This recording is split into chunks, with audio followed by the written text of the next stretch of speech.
আল্লাহ রাব্বুল আলামিন বললেন, গুনাহ যদি তোমাদের থাকে, এই গুনার কারণে জাহান্নামের আগুনে তোমাদের জ্বলতে হবে।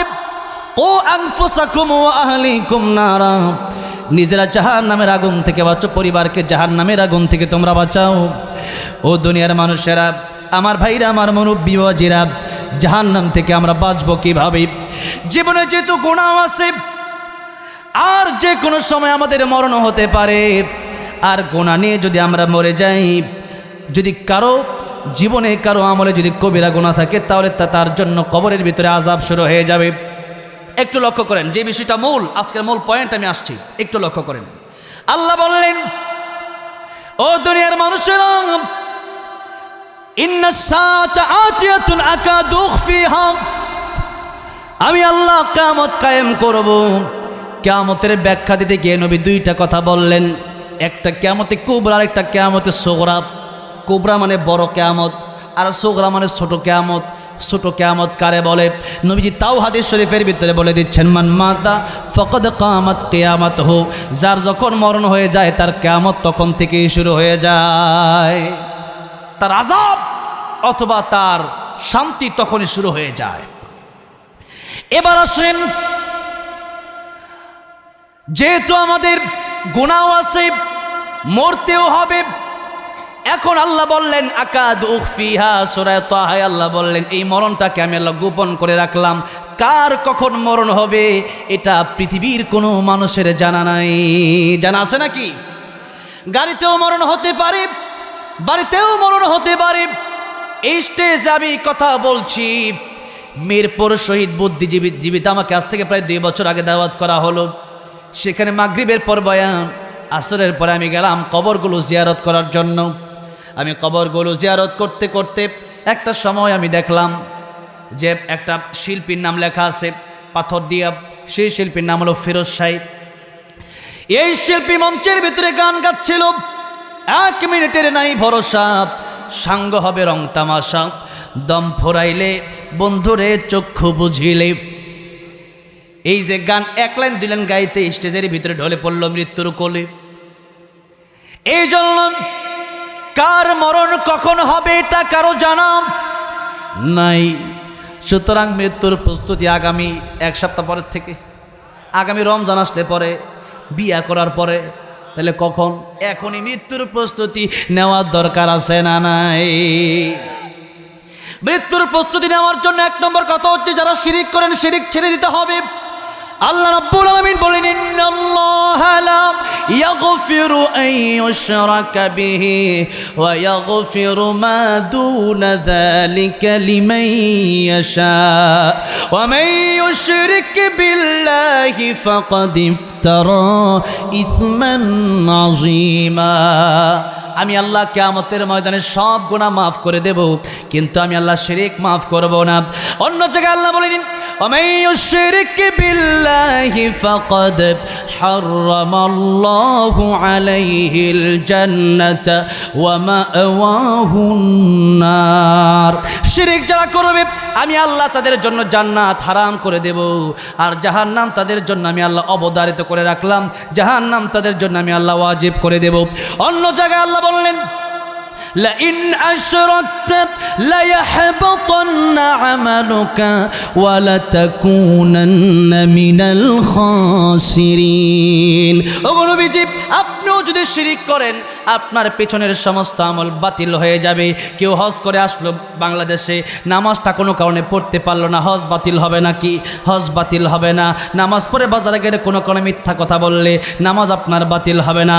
কিন্তু শিরিকের মতো জঘন্য গুনাহ যদি কেউ করেন, আল্লাহকে বাদ দিয়ে পীরের পায়ে সেজদা, অথবা আল্লাহর মাঝে যেই সিফত আছে, যেই গুণাবলী আছে, ওইটা নবীর মাঝে আছে, ওইটা যদি মনে করেন, অথবা যদি জবান দিয়া আল্লাহর কাছেও চান, পীরের কাছেও চান, আল্লাহ বলেন, লুকমান আলাইহিস সালাম তার ছেলেকে বলেছিলেন, وَإِذْ قَالَ لُقْمَانُ لِابْنِهِ وَهُوَ يَعِظُهُ يَا بُنَيَّ لَا تُشْرِكْ ظُلْمٌ عَظِيمٌ। ও আমার বৎস, আমার সন্তান, খবরদার শিরিক করো না, শিরিক বড় মারাত্মক অপরাধ। আল্লাহর কাছে যত গুনাহ আছে পৃথিবীতে, নবী বলেন সবচেয়ে বড় গুনার নাম হলো শিরিক। যদি বলেন সবচেয়ে বড় গুনার নাম কি? শিরিক। এই জন্য আল্লাহ বললেন ওয়ালা ইউশরিক বিইবাদাতি রাব্বিহি আহাদা, শিরিক মুক্ত ঈমান আমল আমি আল্লাহর কাছে নিয়ে আসো। এবার আসেন, এক নম্বর গুনাহ হচ্ছে শিরিক, ওইটা আমাদের ছেড়ে দিতে হবে। দুই নম্বর আরেকটা জঘন্য গুনাহ বলবো, খুবই দরকার, খুবই ইম্পর্টেন্ট। সূরা বাকারা লম্বা, এই আয়াত যদি পড়ি আমি, এই আয়াত যদি শুরু করি, আয়াত পড়তে 10-15 মিনিট সময় আমার লাগবে, এত বড় আয়াত। কোরআন শরীফের সবচেয়ে বড় সূরার নাম হচ্ছে সূরা বাকারা, আর এই সূরার সবচেয়ে বড় আয়াত হচ্ছে 282 নম্বর আয়াত। যে আয়াত শুরু হয়েছে পৃষ্ঠার শুরুতে, ইয়া আইয়ুহাল্লাযীনা আমানু ইযা তাদায়ানতুম বিদাইনিন ইলা আজালিম মুসাম্মান ফাকতুবু, শেষ হয়েছে আল্লাহু বিকুল্লি শাইইন আলিম। এর মাঝখানে অনেক কথা আল্লাহ বললেন, এই কথা সবচেয়ে কোরআনের বড় আয়াত নাজিল করলেন আল্লাহ লেনদেনের ব্যাপারে, ঋণের ব্যাপারে। কিসের ব্যাপারে? ঋণের ব্যাপারে। এই কথাটা খুবই গুরুত্বপূর্ণ। আজকের মাহফিলে যারা এসেছেন, আপনি তওবা করলে আল্লাহ আপনার জিন্দেগির গুনাহ মাফ করে দেবে, তাতে কোনো সন্দেহ নাই। কিন্তু যদি কোনো ব্যক্তি মানুষের হক মেরে 5টা টাকা খেয়ে থাকেন, এই 5টা টাকার কারণে 3 পয়সার বিনিময়ে কিয়ামতের ময়দানে 700 রাকাত নামাজ করে আপনাকে তাকে দিয়ে দেওয়া লাগবে। 3 পয়সার বিনিময়ে যে 700 রাকাত নামাজ দেওয়া লাগে, আপনি পড়েন কয় রাকাত? আমি পড়ি কয় রাকাত? যদিও আমাদের দেশে স্বামী ওসমান সাহেব 70-80 রাকাত যাইতে পড়তো না, আমরা পড়ি না।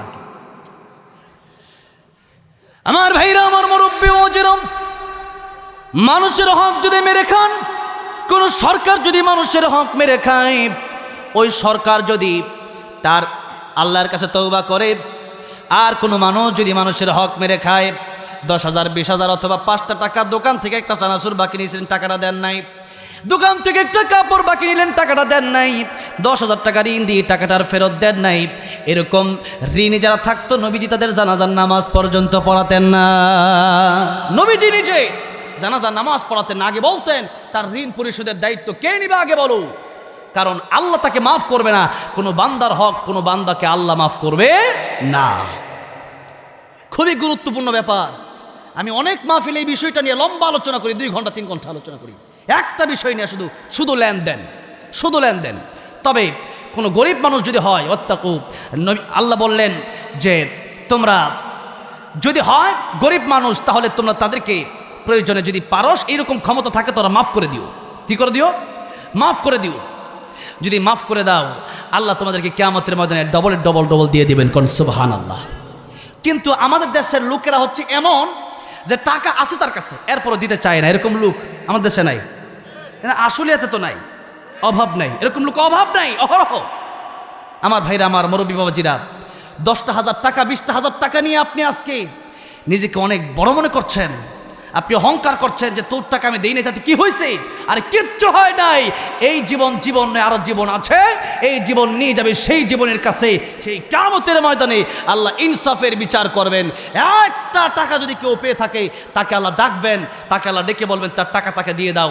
আল্লাহ, যখন কবরে এসেছিলাম কাফনের কাপড়ের পকেটও ছিল না, টাকাও ছিল, হালাল হারাম না মানিয়া কত টাকা করছো কামায়, এত টাকা রাখবা কোথায়? কাফনের তো পকেট নাই, এত টাকা পয়সা। এরপরেও যদি মানুষের ঋণ পরিশোধ না করেন, কিয়ামতের ময়দানে আল্লাহ যে ব্যক্তি টাকা পায় আর যে ব্যক্তি টাকা দেয় না, এই দুজনকে আল্লাহ পাক ডাকবেন। দুজনকে আল্লাহ পাক ডেকে বলবেন ঠিক আছে টাকা দিয়ে দাও। বলবে আল্লাহ তার টাকা কেমনে দেবো? আজকে তো উলঙ্গ, আজকে তো কাফনের কাপড়টাও পর্যন্ত আমার সাথে নাই। ডাচ বাংলা অগ্রণী ব্যাংক, সোনালী ব্যাংক, পূবালী ব্যাংক আর ইসলামী ব্যাংক, কোনো ব্যাংকই আজকে নাই। কত ব্যাংক এই যে সরকার পতন হওয়ার পরে কত ব্যাংক ঠিক মতো টাকা দিতে পারতেছে না। আসলে এবার ব্যাংক নাই, এটিএম বুথের সামনে 20 জন 30 জন খারাপ রয়েছে। কি হয়েছে? সার্ভার সমস্যা, টাকা নাই, মেশিন নাই, এইটা নাই সেটা নাই, লিমিট হয়েছে 10,000। বেটা টাকা আছে 50 লাখ লিমিট দেয়। আমার মাদ্রাসার বাজার করতে লাগে 1 লাখ 2 লাখ, 50 বছর চাউল কিনতে লাগে 1 লাখ টাকা, আমার দেয় 25,000। আমি কি 25,000 দেখি আমি? চাউল লাগবে আমার 1 লাখ টাকা। দেখেন অবস্থাটা। দুনিয়াতে যেই ব্যাংকে টাকা রেখেছেন ওই ব্যাংক টাকা দিতে পারে না। কিয়ামতের ময়দানে ব্যাংক তো দূরের কথা, ব্যাংকের মালিকেরাও পর্যন্ত উলঙ্গ হইয়া দাঁড়ায় থাকবে। সেদিন এই ঋণের বোঝা আপনি দিতে পারবেন না। আল্লাহ তাআলা বলবেন বান্দারে, বান্দার হক আমি আল্লাহ মাফ করব না। সুতরাং আজকের কিয়ামতের ময়দানে তার হক তাহলে তুমি বুঝা দিয়ে দাও। আপনি যদি কিয়ামতের ময়দানে হকটা বুঝায় না দিতে পারেন, এবার আল্লাহ বলবেন দেখো তার জিন্দেগিতে নামাজ রোজা আছে না নাই। বান্দা তাকায় দেখবে সপ্তাহে 5 ওয়াক্ত নামাজ তার নাই, কিন্তু বান্দা তাকায় দেখবে জুমার নামাজ ছিল। মাঝে মধ্যে 5 টাকা 10 টাকা ফকিরকে দিয়েছে। আল্লাহ বলবেন তোমার কাছে কতজন টাকা পায়? আল্লাহ 10 জনে পায়। 5 জনের টাকা দেওয়ার পরে দেখবে আর 5 জনের দেওয়ার নেক আমল দিয়া শেষ, নেক আমল আর নাই।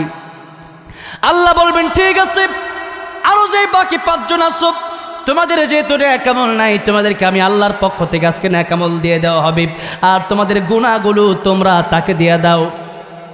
তাতে কি হবে? 10 জনের যে এত বড় গুনার ভান্ডার সে নিয়ে যাবে জাহান্নামে, আর তোমরা আজকে চলে যাবে তার নেক নিয়ে জান্নাতে। কোন সুবহানাল্লাহ। আল্লাহর বিচার কত সুন্দর, আল্লাহর বিচার কত সুন্দর। দুনিয়াতে কালো টাকার কারণে হয়তো বিচার হয় না, কিন্তু আল্লাহর কিয়ামতের কঠিন ময়দানে ইনসাফের বিচার আমার আল্লাহ রাব্বুল আমিন করবেন কি করবেন না? সেদিন আল্লাহ ইনসাফের বিচার কায়েম করবেন। এই জন্য ভাইয়েরা আমার, মুরব্বী বাবাজির আমার হাত জোর করে বলছে আপনাদেরকে জাহান্নাম থেকে বাঁচানোর জন্য এই কথা আমি বলছি। ওয়াল্লাহি বিল্লাহি তাল্লাহি সাধারণ যে কোনো আলোচনা শেষ করে আমি সুন্দর করে মজা দিয়ে শেষ করে দিতে পারতাম, কিন্তু এত লম্বা সময় ঘেমে আমার গেঞ্জি ভিজে গেছে, আমার পাঞ্জাবি ভিজে গেছে। এত কথা আপনাদেরকে বলার অর্থ একটাই যে আপনারা জাহান্নাম থেকে বেঁচে যান। এটা আমার দায়িত্ব।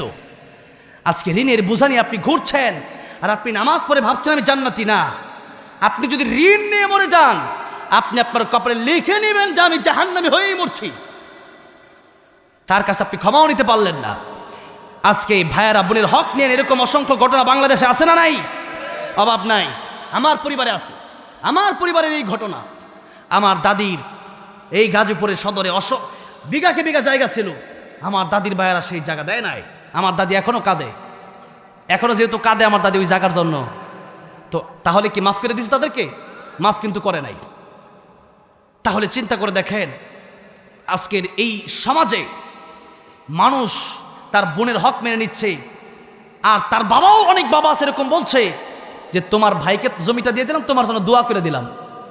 ফাইজলামি পাইছেন? আল্লাহর হক আপনি দিয়ে দিবেন মানে? হক তো দিছে আল্লাহ। হক দিছে কে? বন্টন করছে আল্লাহ। জমিন আল্লাহ, আপনি ভাগ করেন কিভাবে? দোয়া তো আপনি করবেন ফিরি। আপনার মেয়ে আপনি দোয়া করবেন না? আপনার মেয়ের জমি আপনি জমি দিয়া পরে দোয়া করবেন। ছেলের জন্য তো আপনি দোয়া করবেন, সবার জন্য দোয়া করবেন, কিন্তু আগে জমি দিয়া পরে দোয়া করবেন। যখন ঠিক না ভাই? ঠিক।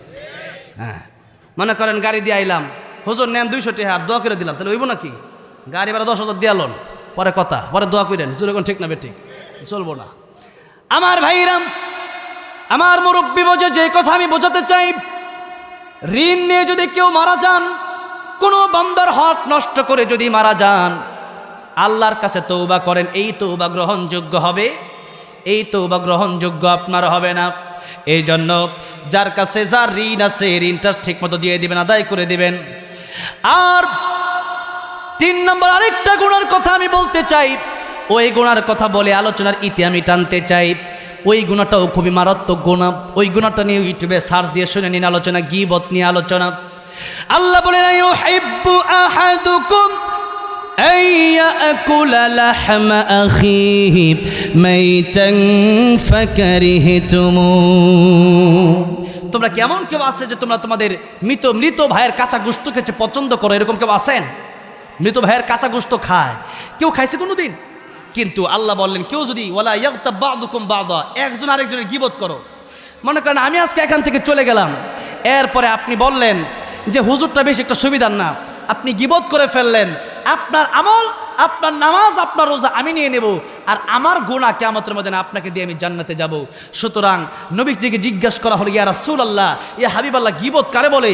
নবীজি বললেন গীবত হলো সেটা যেটা আসলে একজন দোষ করছে, চুরি করছে, কেউ আসলেই একজন জিনা করে ফেলেছে, একজন মদ পান করে ফেলেছে, তার দোষটা তুমি আরেকজনের কাছে তার অগোচরে বললা, এটাই গীবত করলা।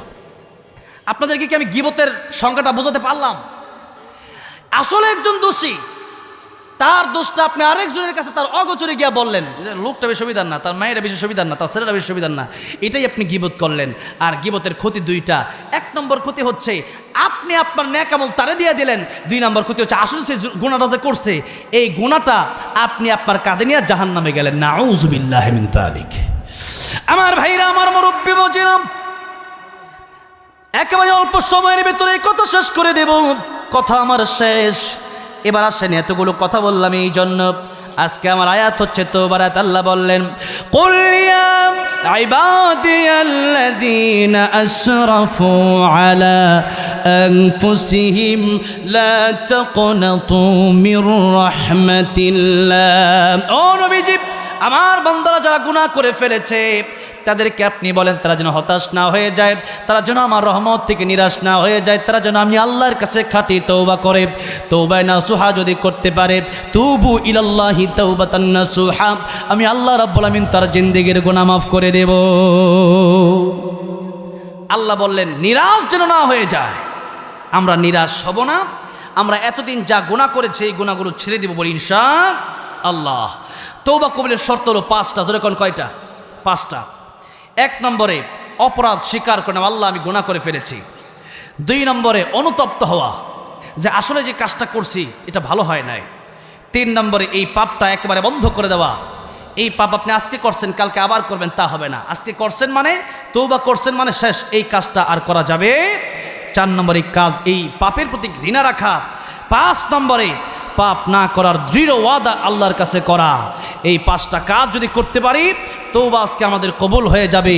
আজকে আমরা আমাদের প্রধান বক্তা তো পরে আসবেই, তওবা করার জন্য যে হাত উঠাইয়া এরপরে লম্বা দোয়া কইরা তওবা করো, বিষয়টা এরকম না। এখনই নিয়ত করে ফেলেন যে আল্লাহ ইতিপূর্বে যত গুনাহ করছি আর করব না। বলেন ইতিপূর্বে যা গুনাহ করছি আর করব না। বলি ইনশাআল্লাহ।